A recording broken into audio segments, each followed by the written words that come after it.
Hello there, and welcome to the How to Market Your Horse Business podcast. I'm so glad you're joining me here today. And we are going to be talking about a topic that I know many of you have had questions about and breaking it down because you know I love a good practical step-by-step process.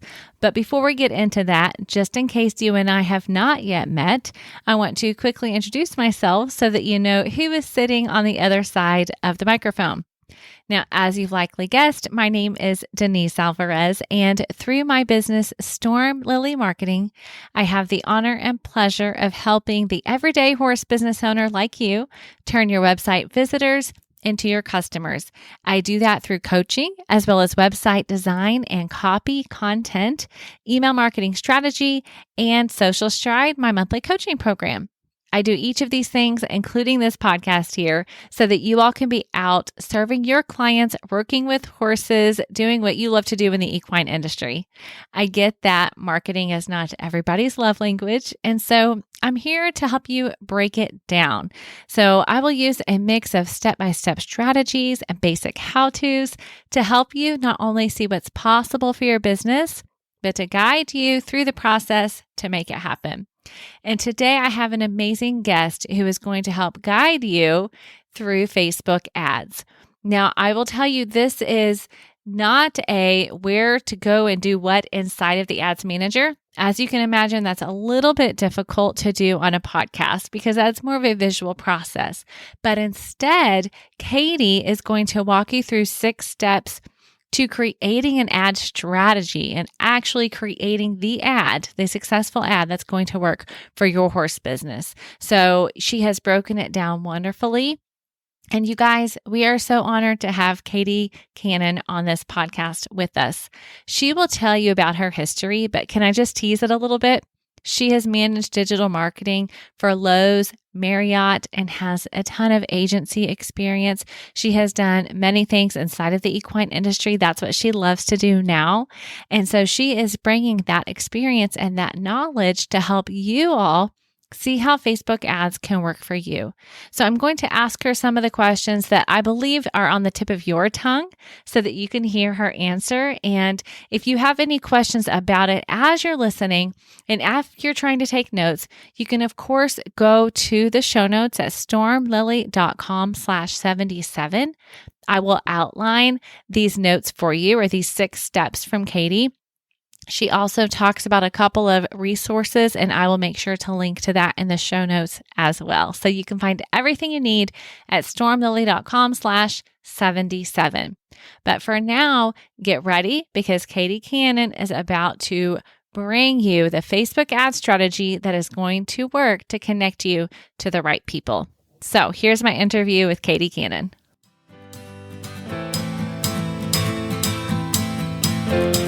Okay, thank you so much, Katie, for joining me on the podcast. I'm so grateful you are here with us today. Excited to be here too and chat all things Facebook ads with you. Right. I love that because not everybody is excited to talk about Facebook ads. So I'm very grateful that you are. But before we dive into that, I would love if you would just share some of your background with my listeners. Let them know how you came to where you are now, which is what I call a Facebook ads expert because it's expert level what you are doing compared to what many of us know. But you're now serving horse businesses. So you've been involved in horse businesses. You've been involved with others that are not. So share a little bit about that if you would. Sure. So I'm Katie Cannon. So my background is primarily in advertising from a marketing perspective. So I grew up as a kid on horses, always rode for fun. And when I graduated college, my dad handed me the bill, said it's your turn. And so I went and pursued a career in marketing and not in horses. It was a little easier for me at that time to be able to do the horses for fun and keep working through marketing. So I worked in some technology startups. And then I ended up moving to North Carolina and at Lowe's, where I managed advertising budget across multiple digital platforms of upwards of $110, $150 million a year.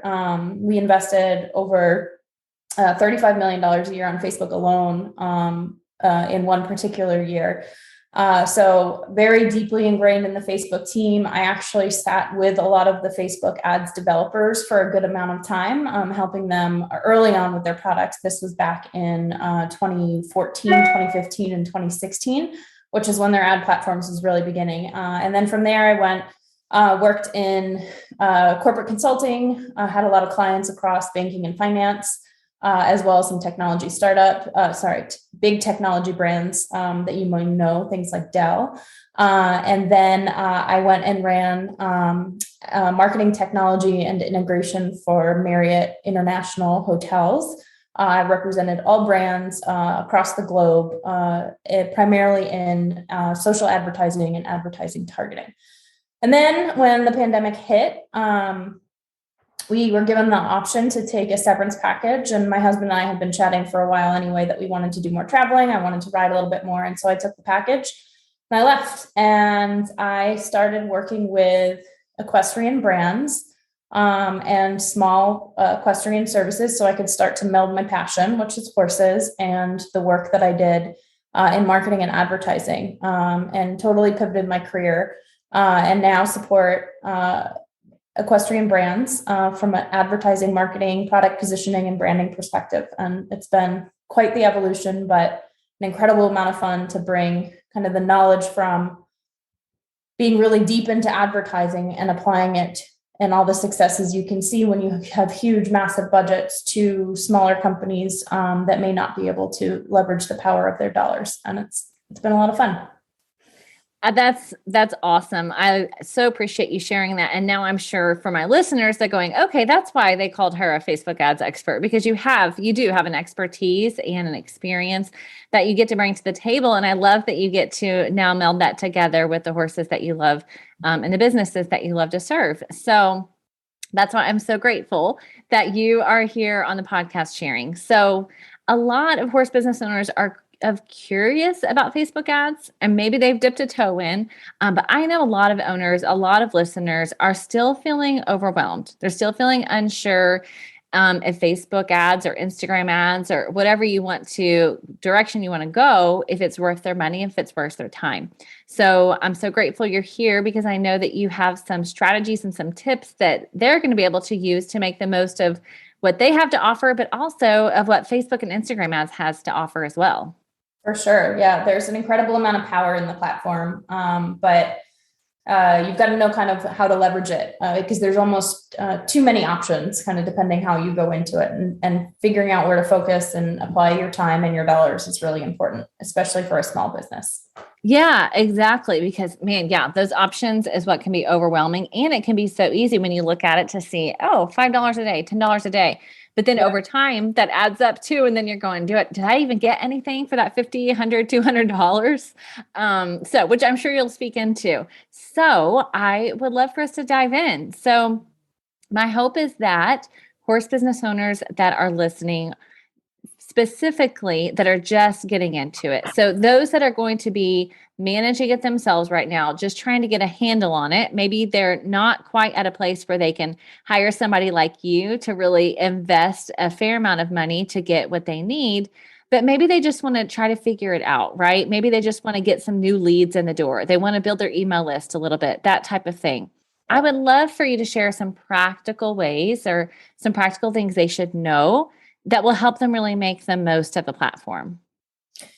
Yeah, for sure. So I will plug in Facebook's Blueprint education platform that they have. Obviously, I'm going to share a bunch of tips, but if you have an extra couple of hours as a business owner, Facebook has a free learning platform that you can go and it will go to online, and you can learn everything about their platform from how to set up a campaign to strategic things. And it's a really fantastic resources for people who are DIYing it. That said, there's also a lot of things that, you and I can chat about today. So, I mean, a lot of small business owners are probably looking at Facebook and they're seeing that that's where all of their clients are spending their time, Facebook and Instagram, especially if you're starting to cater towards some of the younger generations who are spending probably significantly even more time on Instagram. In 2016-ish, Mark Zuckerberg made some changes to the Facebook algorithm where they started prioritizing friends and family content and then what they call informative and entertaining content. And a lot of small business owners who had been posting updates and information about their business and reaching consumers fairly successfully organically saw their organic reach plummet. Like, I think the statistic is like more than 50%. And that's around the same time that they started promoting advertising. And so there's a lot of information out there that you should be promoting your posts in order to get them in front of the right people. And Facebook ads are incredibly powerful, and that they can be a really great way to get the results that you're looking for, if you know kind of where to go from there. So I think that's a big reason why horse businesses are probably asking that question. Is that what you're hearing from your clients? Yeah, the idea of organic reach, obviously a lot of people are really, honestly, that's a marketing term that most of my people probably don't use. They're more just, but I use it as well. And then I'm like, okay, organic just means you didn't put any money behind it, right? It's just like, you just put it out there to see what would happen. And yeah, it's a lot harder. I mean, I know you probably have seen number of stats as well. The last one I saw was that about 3% of your followers are going to see your content organically on average. Obviously, it depends on the engagement that your page already has and, number of factors. But generally speaking, if they have 1,000 people that follow their page or their account, only about 3% of those are going to see their content organically on average. Yeah. And that's pretty accurate. It can ebb and flow from there depending on what you're posting, but for sure, if you're posting more informative and entertaining content, it's going to be a little bit higher. If not, it'll be a little bit lower, which is where ads come in and why they're so powerful. I think what I would recommend a brand to do first before they even start looking at ads is starting to look at your insights on your page. So get your page set up in Facebook Business Manager, get your Instagram page set over to a business account instead of a personal account. And at least for a few weeks or even a month or more before you start advertising, start tracking your insights, start looking at how many people are my posts reaching whenever I do post them. Can I figure out anything about who they are specifically? Is it a specific demographic, meaning age range, gender, location that are watching my posts more so than others? Are there types of content that I'm posting on either Facebook or Instagram that is more engaging than not? And get a baseline for where you are now before you even start thinking about advertising, so that you can begin to understand what is working, who am I targeting, who is responding really well. And then once you have a good grasp of who, from a social perspective, you're reaching already, then is a good time to start thinking about, okay, should I be promoting? And, who am I promoting to? And then where do I go from there? Okay, that's really super good for especially the Instagram. If you would, and I didn't tell you I was going to ask this, but of course on Instagram, there are 3 different profile types, right? So there's the personal, creator, and business. So you're saying if you're a business, your recommendation is to be a business account.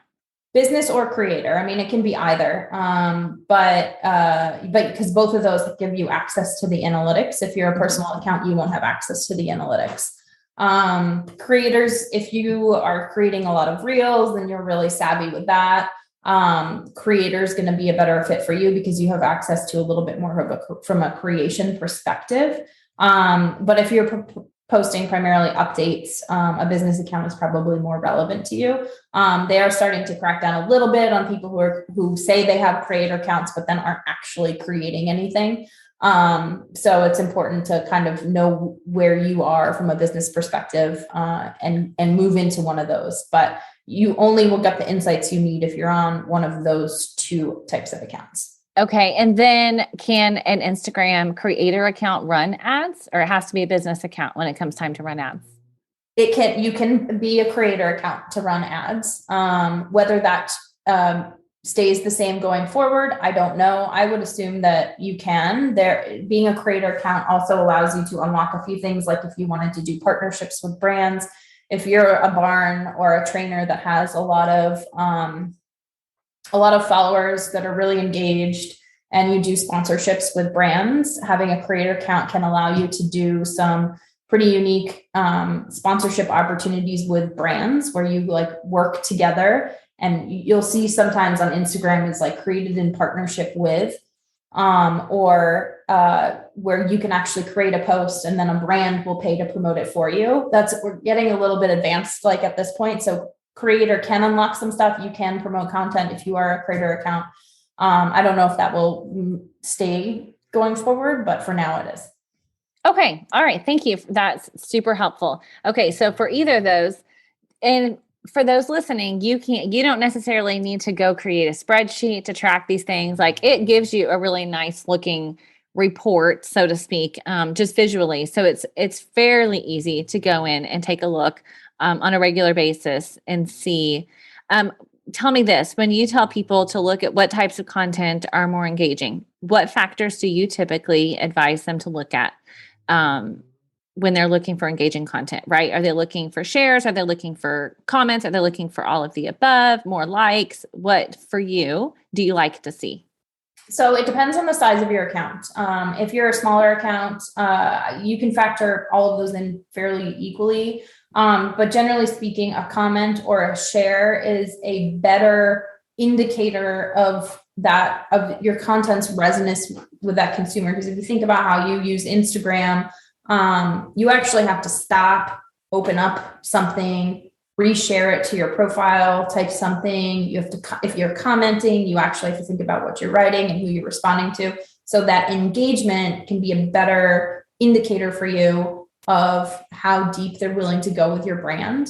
That said, if you're a much smaller account and historically you haven't been optimizing your content to get those comments necessarily, you may not have a ton of data to go on for that perspective. So then I would look at kind of all of the engagements that are occurring. But kind of the holy grail is your shares and your comments, because it's a deeper engagement, and likes are, a little bit less than that, but any engagement on the platform is important.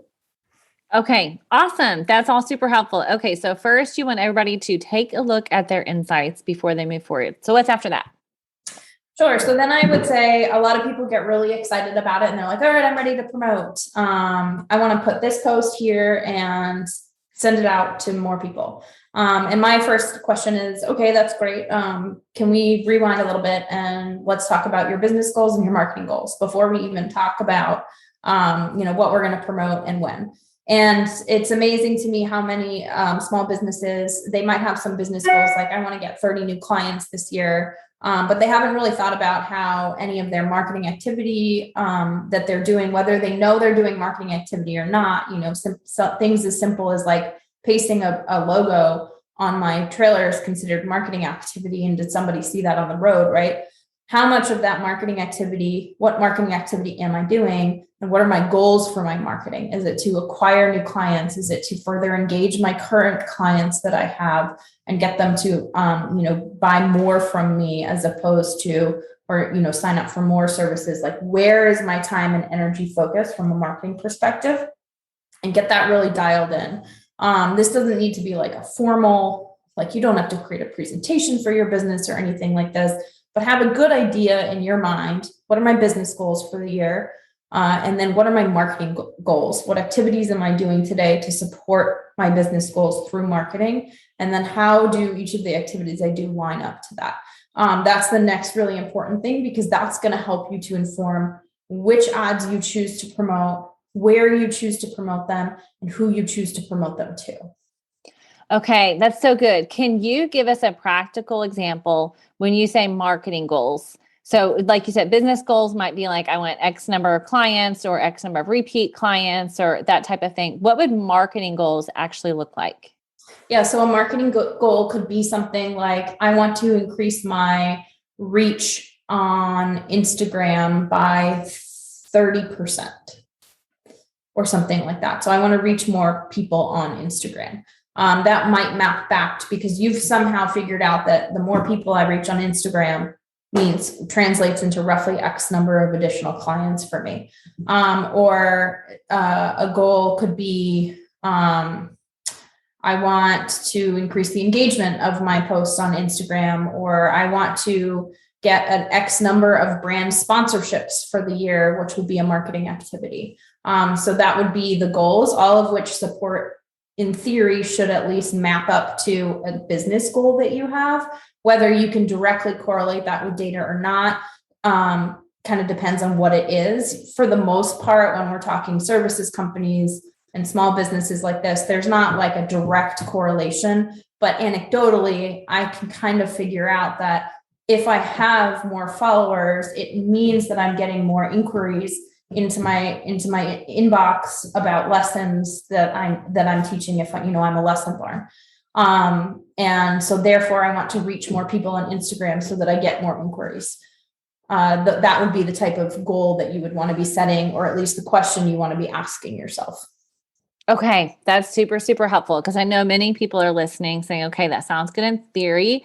But then they need that, like everything you just said was perfect at helping them just kind of figure out what some goals might look like. And if you listeners need to borrow some of those until you get that figured out, feel free. Because as she said, like anecdotally, yes, if you increase your reach, as long as as long as your content is engaging, right? As long as you are selling your services and, promoting, but also serving, being informative, all of those things, then ideally more reach is going to mean more conversions. So that's super, super good. Is there anything else in terms of business and marketing goals that you wanted to touch on? I think that's where you start, right? And then from there, what you need to then further define is, okay, now that I know what my business and marketing goals are, from a strategic perspective, who's my target, right? If again, we'll go back to the lesson barn example, is like, let's say I cater towards young kids, who want to learn trick riding as an example. My target is not actually going to be young kids. It's going to be their moms, who are going to be driving them there and are looking for something to do with their kids. Where do those moms primarily live? Are they suburban? Or are they a little more urban and they're commuting out towards you? What's their income level? What are some of the things that they're interested in? And really hone in on who your target is. And then also hone in on what their problems are that they're trying to solve by searching for a barn that can help them, teach their kids trick riding. Is it because, as that specific example, their kid really likes tumbling, but wants to figure out how to get into horses too? Are they driving them crazy at home and you provide a service where you'll take your kids off their hands for 3 hours, twice a week? Then maybe that's how what the problem you want to solve for them. But think about who your target is and what problems they have that you as a business owner can solve. And then think about how do I solve their problem and that problem that we're talking about? And then how do I do that differently than all of my other competitors? And all of my other competitors doesn't necessarily mean all the other barns locally who are teaching trick riding. It's all the other barns and horse businesses locally that are trying to get my kid to come do barrel racing or come ride hunter jumper if they're in the English world, or, do a number of other things. So how is it that what I do solves that customer's problem? And how is it that what I do is better for that person than some of the other solutions that are out there? And then you need to start to figure out what your offer is. So if they're going to come spend $75 for an hour to come get a lesson from me or whatever your pricing happens to be, what are they getting for that money? Are they learning how to do basic horse care? Are they spending 45 minutes exactly in the saddle? Are they learning independence? Are they increasing their flexibility? What are the 20 things that they get that, we all know are the benefits of riding horses, but that parent may not know yet. And then what is the value of that to each of them? And once you have all of that defined, which I understand sounds like a lot, but you can usually get there pretty quickly, it becomes really, really easy for you to figure out how you can start to market your product, how you write copy, and how you figure out what you need to advertise in order to get those people to walk through the door at your farm. Oh my goodness, that's so good. Okay, let's back up a little bit. So talking about even target and offer. Yes. So for those that are listening that are saying, hold on, I was just wanting to promote a post because I thought that's what I'm supposed to do to get it in front of more people. Speak to that person about why you're going this direction, right? Why is it important that you even know your target, that you know what your offer is before you just start putting money behind, a boosted post here and there? Talk a little bit about that strategy, if you will. Sure. So if you're boosting or promoting a post, there's a careful distinction we have to be there. There's boosted posts and there's promoted posts. Mm-hmm. So I can, when we're talking about promoting posts, this is putting dollars behind content that I generate. And there are two mechanisms by which I can do that. I can either boost it, which is just a little blue button that you'll see on your post that Facebook flashes in your face on a regular basis that says, this post for more reach. Uh-huh. Or I can create an ad campaign, which is where I go in through the business manager, create an ad campaign, and promote that content through that ad campaign. They actually functionally to the consumer look the same, but there are big differences between the two. And I think it's important to have that distinction. Mm-hmm. So we'll talk from a high level about when we promote a post. I actually almost never recommend that anyone boost a post. So if you're boosting your post, you as a business, you'll get limited data to learn from. Your targeting options are much more limited. And boosted posts are actually only ever optimized for engagement and sometimes for reach, which limits your ability to kind of pull a bunch of different levers to figure out what's working, what's not working, and get in front of the right people who are actually going to do what you want them to do versus what Facebook wants them to do, which is to engage with content. And so I, to that end, will usually never recommend that a company boost a post. I will recommend that they promote their posts, but do so via an advertising campaign in Facebook Business Manager, which is a little bit more on the setup from the front end when you're setting it up, but you actually get an incredible amount of data from that campaign that you wouldn't get from the promoted posts that you can learn from and then apply from later on.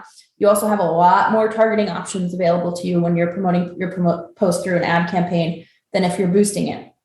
I can choose whether I want that post to go to people who are likely to engage, who just are going to see the post and scroll on and get more reach for it. I can go as far as finding people who are very likely to click on it and come to my website, or depending on how much volume I have, people who are actually going to convert. And a conversion would be like if you're selling things online, Facebook can actually track that conversion. And I can set up a campaign to optimize towards people who are very likely to convert online.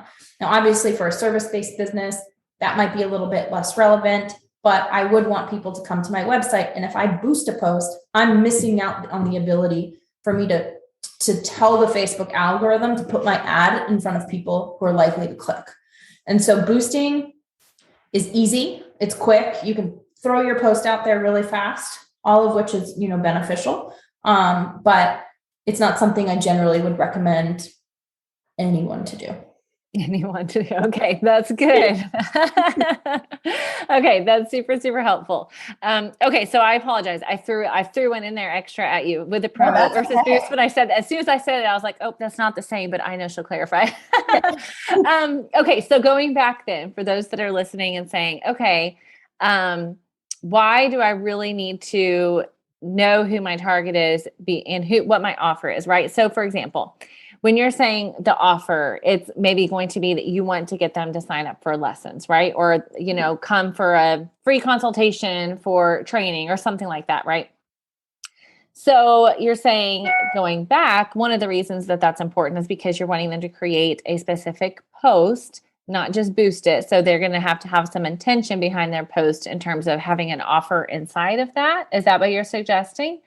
So they need to know what the offer is because the offer is actually inside of the post, or if not, clarify that a little bit for them. Yes. So when you promote anything on Facebook, it's going to be in a post. And it's either going to be through the copy that comes, if you're on Instagram, below the post, if you're on Facebook, above the post, or it's going to be in the actual image itself, and it can be things as like 10% off your first thing, or it can be like, you get these 10 things when you come to your first session with us. It can be, like free t-shirt, whatever the offer happens to be. And that is what's going to entice the people who are seeing your ad to take the action that you want them to take.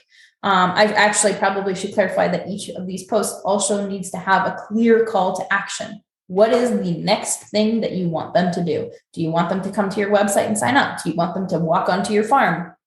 Like, what is that clear next thing?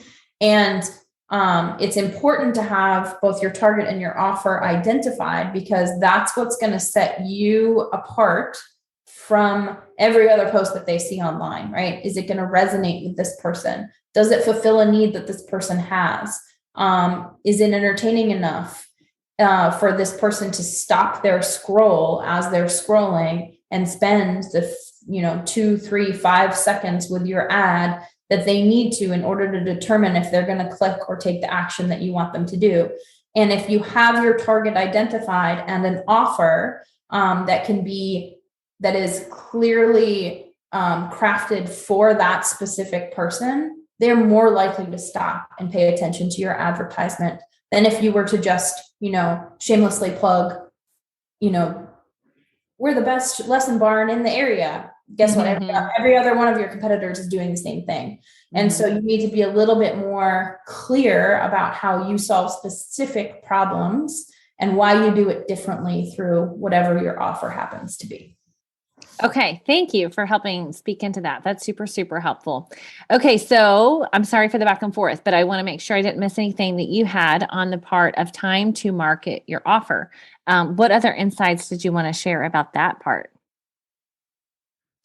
In terms of what? Sorry, can you clarify? So no, you're good. So fourth was so I'm sorry, I'm a note taker. So I'm taking notes while you talk so I can get this back in the show notes. For anybody listening, show notes will be stormlily.com, and I will have an outline there for you. So I have, just to recap, first is look at your insights. Second is business and marketing goals and your strategy there. Third is to define who is your target. Fourth is to define your offer. And then fifth is now it's time to market your offer. So we talked a little bit about promoting versus boosting. Yep. What else would you have for them to know inside of that part of marketing their offer? Gotcha. So from there, once you kind of have your offer defined, then you need to look at, where's my customer spending time? How are they spending their time? And then where would I put my ad in order to get in front of them wherever they're spending time? Most of your customers, spoiler alert, are spending a lot of time on Facebook and Instagram, which is why we're here having this conversation. And so then you need to put your ad in front of them. One of the cool things about Facebook and Instagram targeting is that you can get very specific about who you target when you're setting up an ad campaign. And when you're setting up an ad campaign, you're not only targeting the people who follow you. I can go into the ad campaign and I can say, I want to target women between the age of 25 and 35 who have 3 kids, who live in suburban, Florida, where I live, who have an interest in horses. Their kids are school age, and I can get that narrow so that my ads are only going in front of the people that are of an interest to me and to my business. And then I could put my offer specifically in front of them. And I'll do that in the ads manager and then when I set up my ad, I will have to write copy for my ad and then create usually a graphic or a video or something that will go along with that ad. One of the key things when you're going to create your advertisement on Facebook is to make sure it's something that is worthy of a stop, right? So the whole thing on Facebook, if you spend a lot of time on Facebook or Instagram yourself, you scroll, and then you might see something interesting because a friend or family posted it, or you get an ad that's super relevant to you and you stop. And what you as a business need to do is think about what's the one thing that's going to get somebody to stop scrolling and pay attention to me for just a few minutes. And that's going to be visual for the most part. That's not going to come through in your copy. That's going to be an image that's super interesting or beautiful. It's going to be a funny video. And these don't have to be high production, but they do need to have some thought behind them in terms of what's interesting to the consumer and what's going to solve a specific problem for them that will get them to stop their scroll and then read your caption. And your caption that you're writing is going to be where you house a little bit more of the information in terms of what's my offer, what's my call to action, what do I want them to get them to do next, where do I want them to go, and then how do they do that? So good. Let me go back because I had another note before the one worthy of a stop. So I have something about that. But first, I want to briefly back up where you talked about targeting. So for those who are going to be listening to this episode and then saying, okay, I'm going to make a run for it. I'm going to go find that Facebook blueprint, which I will put the link to that in the show notes too. So you get to defining your target, right? The age, demographics, the interests. Mm-hmm. Is there a target number in your mind? So, when you put the numbers in or you put the information in, Facebook will start telling you an estimated audience size, right?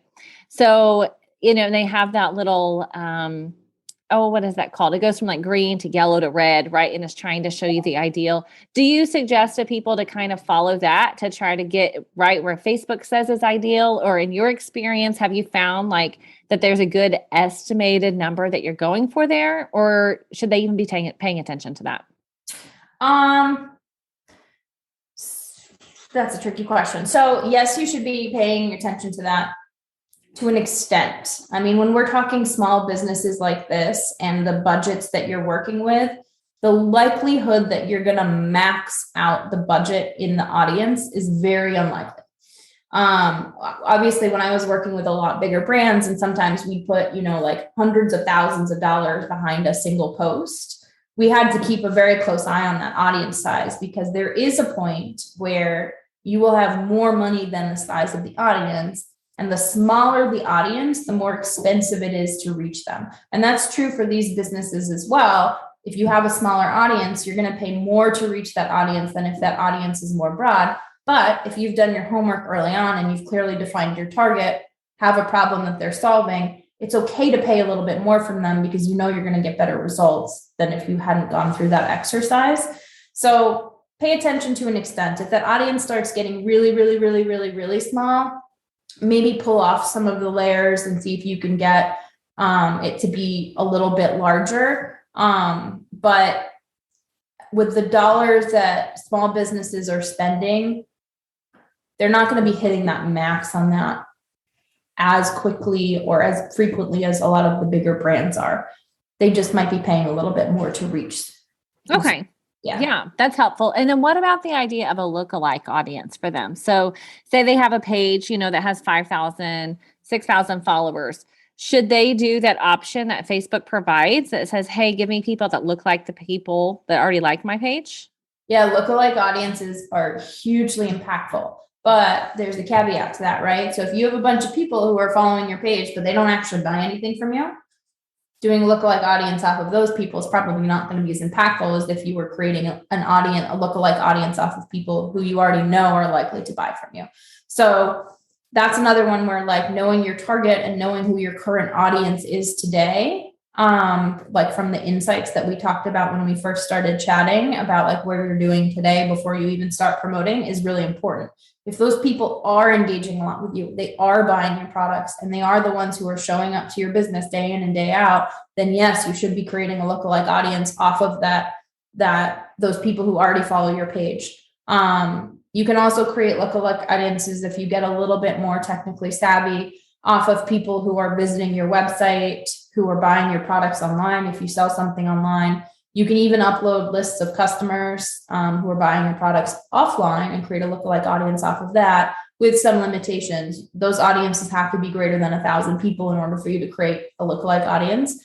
So lookalike audiences are probably the most impactful way to get in front of people who are likely to buy your product.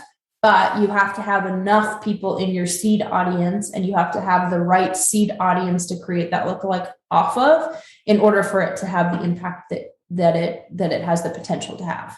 Okay, thank you. That's so helpful. So a practical example, I'll tell you, my Facebook business page, I learned do not do a lookalike audience off of it for me, because for Storm Lily Marketing, I have two. I have How to Market Your Horse Business and Storm Lily Marketing. Storm Lily Marketing, my family has been very supportive. And so what I learned is then all it was doing was getting me in front of more people like my family, which is not exactly my ideal audience. And so, so for many small business owners, if you have earlier pages or, that is something to be aware of with a lookalike too. So that's really super helpful insight. Yeah. A lookalike is only as powerful as the audience you start with. So yeah, that's awesome. Okay. So talk about making something worthy of a stop. obviously it's going to vary some, but in your experience, as of even the last 6 months, have you started seeing that there are some things that are working really well right now as of this moment in terms of video is better, or, casual, less professional pictures are better, or pictures with no words are better? Again, yes, I know it will be testing, and testing is key, but just from what you've been seeing and experiencing personally, what would you say? Yeah. So, I mean, I think since 2016, 2017, the reality is video is king. And so any opportunity you have to use video across both Facebook and Instagram is going to be much more impactful. And there's a reason for that. And it's a little selfish on Facebook's point, but if they can get somebody to stop and watch 3 seconds of a video, those people are more likely to stick around on the platform longer. This is Facebook and Instagram platform, not necessarily your page, than if they were just scrolling by and seeing a post, because that post is going to lead them off of Facebook. And so Facebook wants more video on their platform so that they can get more people to stay on the platform and increase the value of Facebook's, stock, essentially, because it means they have more active users and more time on site spent. So video is king. It also, if you think about as a consumer, it is a lot easier to consume video content for the most part. And if I'm on Facebook and Instagram for entertainment, which is usually why I go to Facebook or Instagram, video is generally, not always, a more entertaining form of content. And so for a consumer, video is also usually a little bit better than non-video content. Obviously, in the last 6 months or so, year really, if you've spent any time on Instagram or Facebook, you've seen Reels pop up, which are short, informative. 7 seconds is kind of the sweet spot for Reels in terms of getting your message out there. Vertically oriented content that's modeled originally off of kind of TikTok style content that is designed to be entertaining and informative. Reels, Facebook dumped an incredible amount of time and energy behind Reels. And that's the content that they are prioritizing right now. Now, Instagram and Facebook make changes all the time. Reels has been a hot thing for the last, 18 months, probably really since the beginning of the pandemic. So it's probably getting towards its end of life where we might see something else pop in, but it's not very clear what that is yet. So Reels could also continue to have a pretty big impact. So that's going to be kind of your best bet in terms of stopping the scroll, because Instagram is more likely to show that content. Consumers are spending more time in the Reels feed than they're spending on the news feed. But if you cannot create a Reel, or you find Reels to be intimidating at the beginning, which they can be, I don't love creating Reels, but I do love the value that they provide for businesses. Then video content is going to be your next best bet, because for the aforementioned reasons. One, Facebook loves it and the consumers love it. That said, if you can't create video or you don't have video, and it doesn't have to be production level video, we're talking here, it can be something that you shoot right on your iPhone. Then on Instagram, standalone photography without words on it generally is a little bit better. Higher quality photography at that point does matter a little bit more than where higher quality doesn't matter as much when you're doing video as it does when you're in photography. And on Facebook, just because of the nature of how that platform has shifted, photography with words on it, it isn't necessarily more impactful, but Facebook tolerates that a little bit better than Instagram does. Okay, that's good. Okay, I would love, so backing up Reels, I actually just did an episode on the podcast, just some basics Reel strategy. So I will link to that in the show notes for those of you that are listening that have not heard that episode yet. But I would love for you to talk about a practical example, if you would. Now, I know this will not look the same for everybody, but for those that are listening and going, okay, Video is king. It needs to be entertaining. It also needs to have a call to action. Like I can already kind of hear the people that are going, I don't know really what to do now. I have the information, right? So how do they, or what does it look like? What's a practical example if you have one? Because I know I'm putting you on the spot of No, okay. a video, like what would somebody do, right? To have an entertaining video that also includes call to action. It's going to get people to scroll, but also is going to convert, all those things, right? It feels like a lot to pack into a 7-second video, right? If they're doing a reel or if they're doing something, that's a little bit longer, what would that look like on a super practical level? Yeah, so let's go back to the example that I was using previously, right? So like you're selling trick riding lessons to suburban moms who have young kids they want to get out of the house, right? Mm-hmm. So a reel could be as simple as 3 benefits of trick riding for your developing child, right? And you can very quickly list through like better motor skills and show a kid, putting on, like a young kid saddling up a horse, which, if you know any young child who's not in horses, their motor skills are not nearly as defined as, somebody who is in horses and who can zip up boots. They can put on half chaps. They can, do all sorts of stuff. That's a benefit.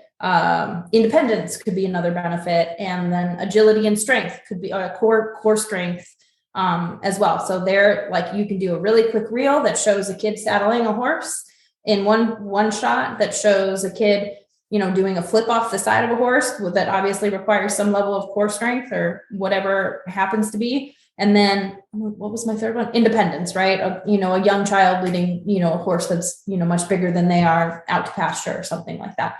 And that can be a really quick reel that shows both the benefits of what you're offering, of what it means to come to your program, and what it will do for your customer's child, who they need to get out of their house. Awesome. Look at you go.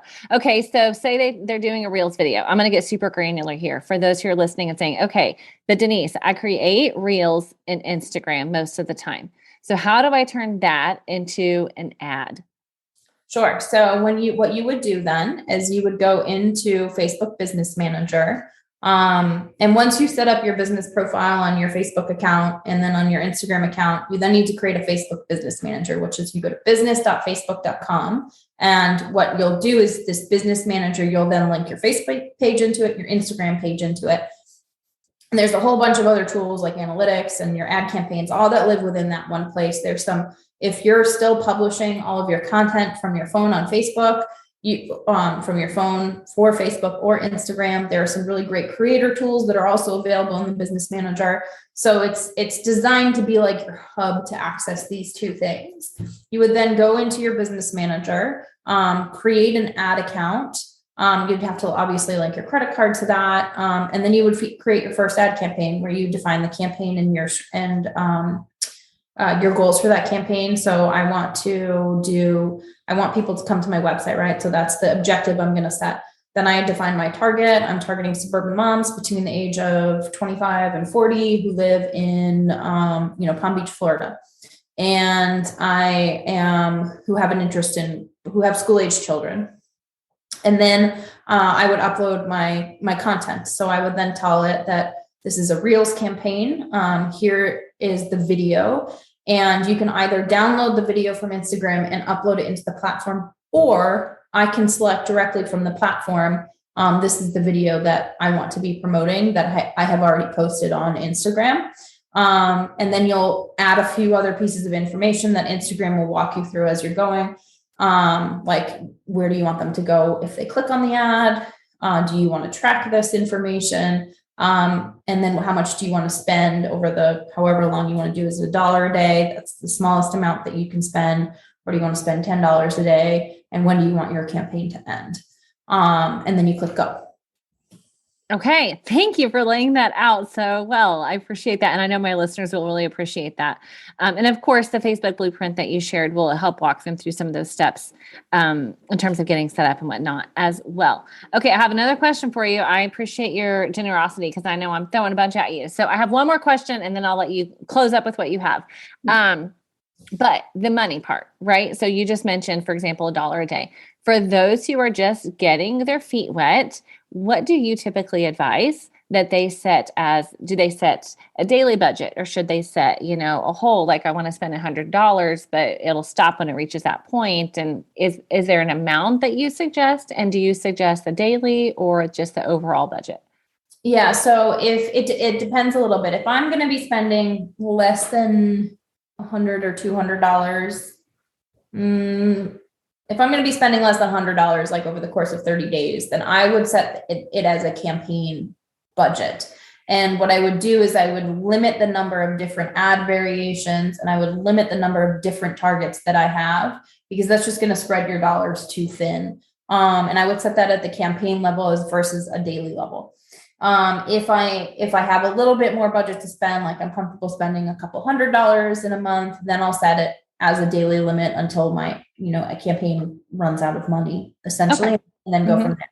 I will note, so like the CPMs that you're paying, sorry, I should clarify what a CPM is. Cost per 1,000 people, in advertising world, we call that a CPM. Cost per mil, is what it is. So back to the metric system, is how much you pay to reach 1,000 people. And that's how Facebook measures and sells everything. So when Facebook's selling you advertising space, they're selling you a lot of 1,000 people, and they will report out on that, on a CPM basis. So generally speaking, depending on how targeted you're getting, you're paying usually somewhere between like $15 and $25 for every 1,000 people that you're reaching. It can be much less than that, and it can be a little bit more than that, upwards of $30, depending if you're more targeted than not, and if it's a really busy time of year, right? So if I'm trying to advertise during the Super Bowl, when everyone and their mother is also trying to advertise, obviously the costs are going to be a little bit higher because there's more competition in the space. And if I'm targeting a really, really tiny audience, the costs are going to be a little bit higher as well. So generally, you can expect to pay somewhere between $15 and $25 per 1,000 people that you're reaching. And so if you're expecting, 3% of the 1,000 people that you reach to click on your link, which is also, a pretty decent place to kind of start an estimate, then you can use that to back into how much you would need to spend to get the results that you want. If, say, website visits are your primary goal. But from a high level, less than $100, I'll set it at a campaign. If it's more than $100, a few $100 per month, then I would set it on a daily budget. But keep in mind that you're paying $15 to $25 for every 1,000 that you're meeting. And if you have a certain goal for the number of people that you need to take the action that you need to take, then you need to factor that into your budget as well. You can't expect $100 to net you 300 people to your site, or, net you like 1,000 people to your site, because you're not reaching enough people with that money in order to get the results that you're talking about there. So you have to be realistic with kind of how far your money's going to go. Okay. That's super, super helpful. I appreciate that insight. Okay. I have one more thing for you. But actually it's just a summary. As you were typing earlier, I was writing down what you consider the element of a successful Facebook ad, or the elements. So I wrote down clear call to action. It needs to fulfill a need that they have. It needs to be entertaining enough to stop their scroll. What else would you say would consider a successful Facebook ad? Sorry, I don't know why I'm losing my words. Successful Facebook ad. So does the post have a purpose? Does it have a clear call to action we talked about? Does it link to a solid landing page? I think that's another one that I've probably hinted at, but not been specific about, is it needs to go somewhere, right? Or have a clear thing that they can do next. What if it's not a landing page? Is there a clear link or call to action that's telling them to message me for details or something like that? And then is the content itself designed to generate sales or another very specific result? If the answer to any of those questions is no, then all you're doing is paying to promote an update. And that's what you want to avoid. Because you have organic reach for that purpose. You have other channels for that purpose. You don't need to be updating people on things. Okay. That's so good. That's so helpful. I'm going to put all that in the show notes as well. Okay. Is there anything else? I know we covered so many things, but is there anything you feel like we didn't cover that my listeners should know? No, I mean, I think Facebook ads, when you get into the platform, and I don't know why they've done this, but it's like the least sexy platform ever. It's like not that easy to use. And it doesn't look all that pretty, but kind of once you understand where to click around, and that's where the blueprint is really helpful. It's incredibly powerful, and you shouldn't fear it. Facebook can do a lot of really great things because of how they can target, and it's where a majority of your customers are spending a lot of time. And it can be really helpful for businesses to just get in front of the right consumer at the right time with the right message, and to really see results for not a significant investment if they kind of have thought through all the stuff that you and I have talked about up front. If you're just, willy-nilly putting money behind, like what we talked about, an update, you probably won't see those results that you're looking for. But once you get a hang of the platform, it's really powerful. And I encourage a lot of businesses to try it out.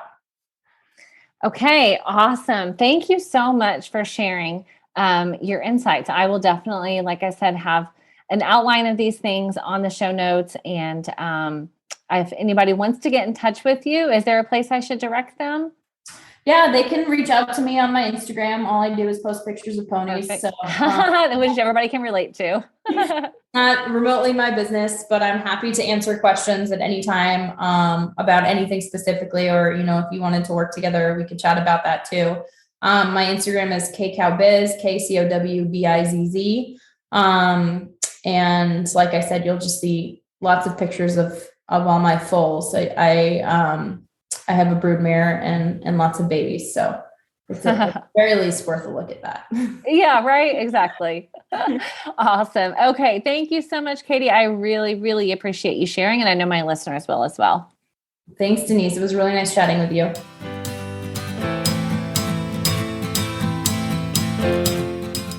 All right. What did I tell you? Wasn't that so not just interesting, but helpful?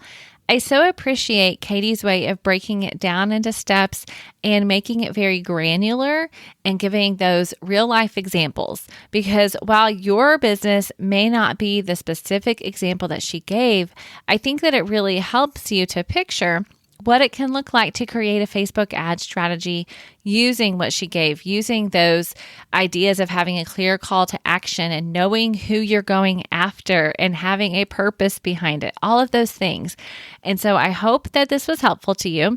If it was, I would love to hear from you. Would you find me on social media at Storm Lily Marketing? Tag me in your stories, tag me in your posts. Let me know what's been the most helpful to you in this episode, because I know that Katie brought so much goodness. And if you will tag Katie on Instagram, she shared with you her Instagram handle, and I will link to that in the show notes as well. But tag her and encourage her and let her know that that was helpful as well. All right. So again, you can see an outline of these steps at stormlily.com/77. And like I said, I'll also link to the resources that Katie mentioned. I will link to the podcast episode that we did recently here, or I did recently here on Reels. So make sure you jump over there, stormlily.com/77. and check that out, find what you need. And of course, if you have any other lingering questions, let me know. If there's enough other questions that come up after this, then I'm sure Katie would be happy to come back on and talk again. But honestly, I think you've got everything you need right here. This was such a good quality and helpful and practical interview, which I love those practical step-by-steps, right? Okay, I'm so grateful that you're here. I hope you don't get tired of me saying that, because I mean it from the heart. I'm very grateful for you and the business that you have and what you are doing in the equine industry. I'm grateful for you giving me the opportunity to come alongside you. If there's anything else I can do to help you out, please feel free to reach out to me anytime, Denise@stormlily.com, or you can just head to the website, stormlilymarketing.com. I wish you great blessings on the rest of your week, and I will see you here again next week.